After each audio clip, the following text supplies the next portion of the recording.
Rosalie, ilang buwan bang tatagal ang pagkukumpuni sa southbound ng EDSA Kamuning Flyover? Ela, 5 buwang tatagal ang pagkukumpuni sa southbound ng EDSA Kamuning Flyover dahil sa mga bitak at upang mapatatag na rin ang tulay laban sa mga kalamidad gaya ng lindol. Ayon sa Department of Public Works and Highways o DPWH, kahapon May 1, ipinatupad ang partial closure ng southbound ng EDSA Kamuning Flyover at tanging EDSA Carousel, ang mga busla ng EDSA Carousel ang nakakadaan dito. At dahilan dyan, nagdulot nga ito ng mabigat na daloy ng trapiko lalo na kaninang rush hour. Ikalawang araw na ito ng pagsasara ng flyover kaya naipit sa mabigat na daloy ng trapiko ang mga motorista sa EDSA Kamuning southbound area. Kaya naman nagsiksikan ang mga motorista sa service road.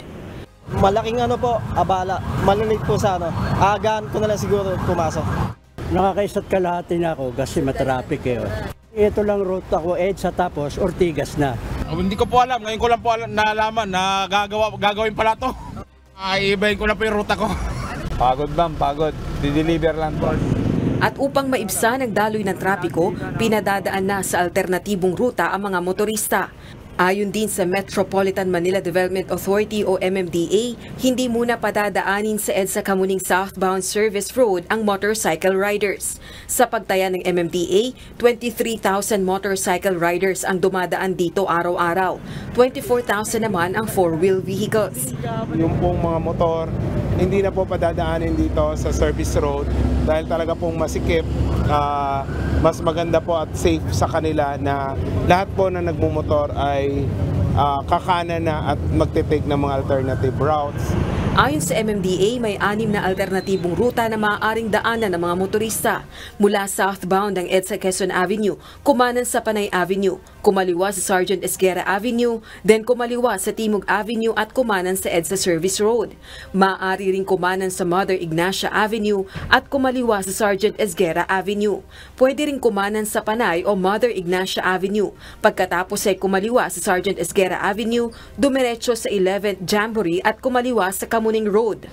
Mula Kamuning Road, magtungo sa EDSA Service Road. Isa pang opsyon mula EDSA Quezon Avenue southbound, kumanan sa Eugenio Lopez Jr. Drive o kaya ay sa Scath Borromeo Street at kumaliwa sa Sergeant Esguerra Avenue.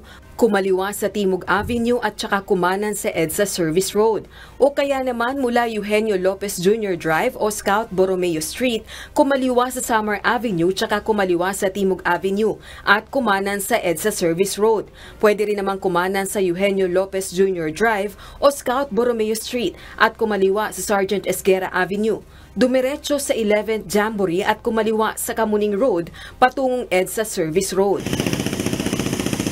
Samantala, 24 na oras araw-araw ang gagawing pagkukumpuni sa EDSA Kamuning Flyover southbound.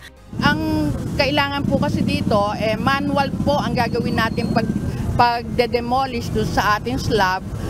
Mas makaka-traffic po lalo na at pinadadaanan natin na hindi naman po tayo full closure, bali partial closure lang po. At kapag po kasi heavy equipment yung gagamitin natin ay medyo makaka-apekto rin po sa ating ginagawa. Isa ang EDSA Kamuning Flyover southbound sa 14 na tulay na kinakailangang sumailalim sa pagkukumpuni. Tutulong naman ang mga kawani ng lokal na pamahalaan sa pagmamando sa daloy ng trapiko sa mga alternatibong ruta. O Ella, kanina binanggit din ni MMDA Acting Chairperson Attorney Artes na pinag-aaralan din nila na pagsapit ng alas 11 ng gabi hanggang alas 12 ng hating gabi, kung may mga dadaan pa na EDSA Carousel Bus dito sa southbound ng Kamuning Flyover, ay maaaring sa service road na lang nila padaanin ng mga ito upang hindi rin makapigil sa tuloy-tuloy na paggawa ng southbound ng tulay.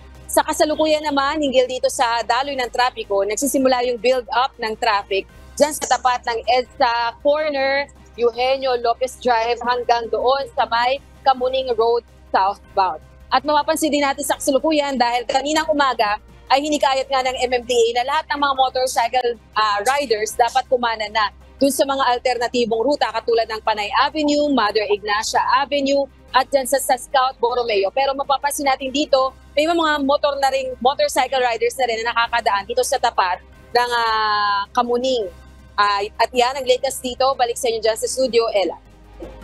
Maraming salamat, Rosalie Coz.